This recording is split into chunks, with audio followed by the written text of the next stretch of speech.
Salut, c'est Hassan de Fitsport et aujourd'hui on se retrouve pour voir comment perdre 3 kilos en 15 jours.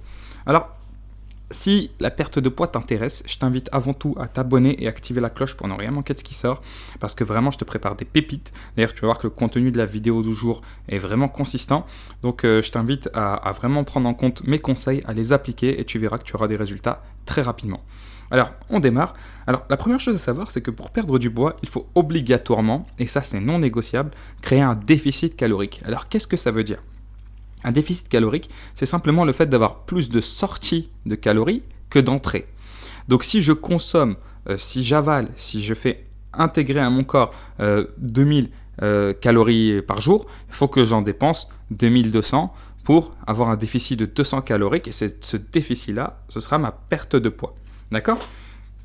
Alors, maintenant qu'on sait ça, on sait qu'il faut créer un déficit calorique. Alors maintenant, comment le faire ? C'est très simple. Tu vas écouter mes conseils, tu verras qu'en 15 jours, tu perdras 3 kilos. Alors, première des choses à savoir, c'est que le départ est facile.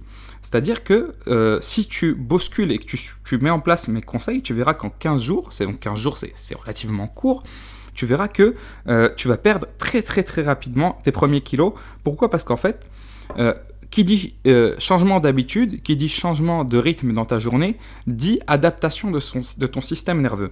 Alors je sais, là, ça va être un peu technique, mais ce ne sera pas long, je te le promets, et je vais essayer de le simplifier le plus possible.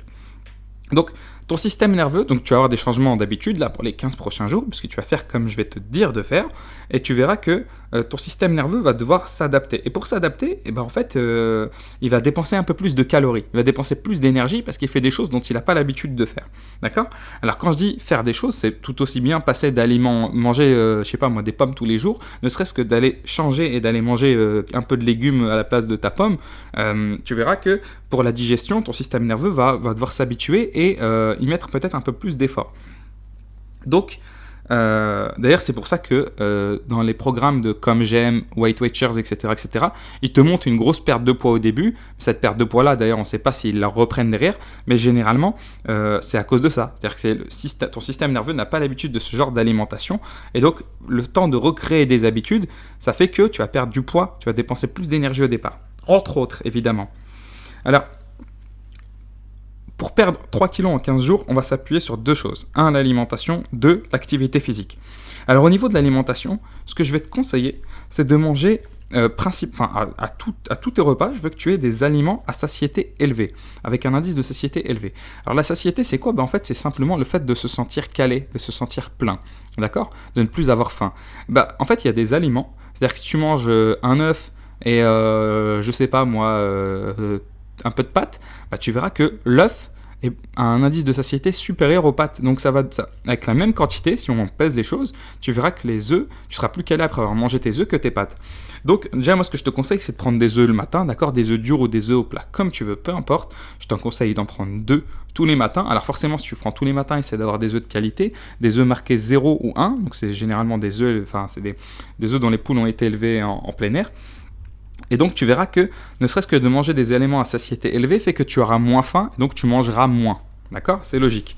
Ensuite, je vais te conseiller d'avoir une source de protéines à tous tes repas. Alors ce qu'il faut savoir, c'est que les protéines, justement, globalement, en moyenne, ça a un indice de satiété supérieur aux glucides et aux lipides, qui sont les deux autres macronutriments. Moi, je te conseille d'avoir environ 25% de ton assiette qui doit être composée de protéines. Alors les protéines, généralement, c'est la viande, c'est le poisson, etc.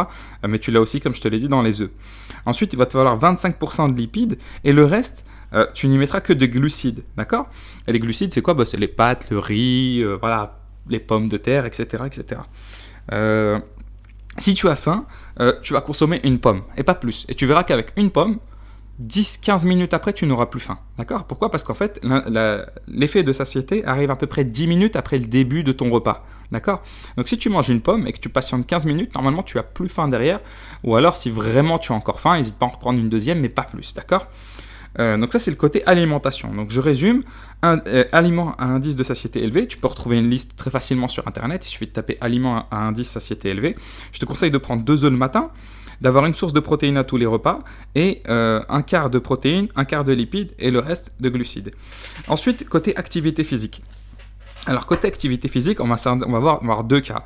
Le cas de si tu es quelqu'un de dynamique au travail, donc si tu n'es pas assis toute la journée et que tu bouges, voilà, et que tu es en mouvement durant ta journée, dans ce cas-là, tu n'as pas forcément besoin de faire d'activité physique en plus. Par contre, ce que je vais te demander, c'est d'arrêter de prendre l'ascenseur, d'arrêter de prendre la voiture si tu travailles pas loin. Essaye de maximiser tes efforts, tes dépenses, sans pour autant faire de séances de sport. D'accord? Tu peux prendre les escaliers, tu peux aller à ton travail à pied, aller chercher ton pain à pied.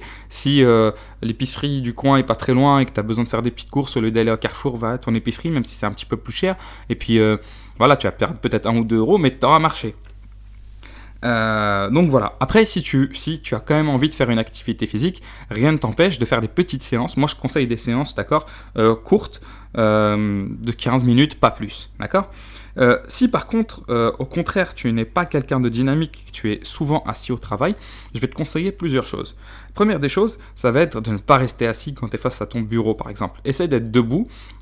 Maintenant, je sais que dans la plupart des bureaux, dans les entreprises, quand tu es ingénieur ou autre, tu as moyen de travailler dans des open space où tu as des tables un peu plus hautes et tu peux te mettre debout.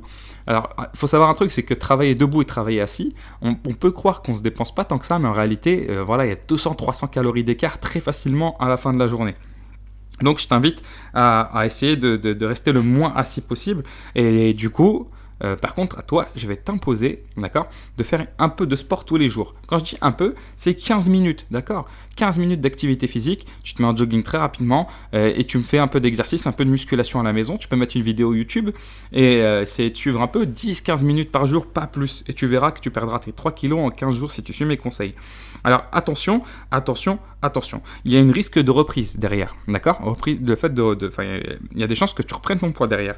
Pourquoi? Parce qu'en fait, si tu ne te crées pas des habitudes saines, il y a de fortes chances qu'après ces 2 semaines, une fois que tu as perdu tes 3 kilos, tu retournes dans ton ancien quotidien, qui fait que tu risques de reprendre un peu de poids. Alors si tu veux éviter ça, sache que je t'ai mis en description mes 7 meilleures astuces pour perdre du poids. Avec ces 7 astuces, tu verras que tu perdras plus que 3 kilos en 15 jours. Et en plus de ça, tu verras que c'est super efficace et que tu auras plus de mal à reprendre du poids derrière. D'accord? Donc c'est en description, c'est totalement gratuit, c'est pour toi, c'est pour t'aider. Donc je t'invite à aller voir ça tout de suite. Et moi je te dis à demain. Ciao, ciao.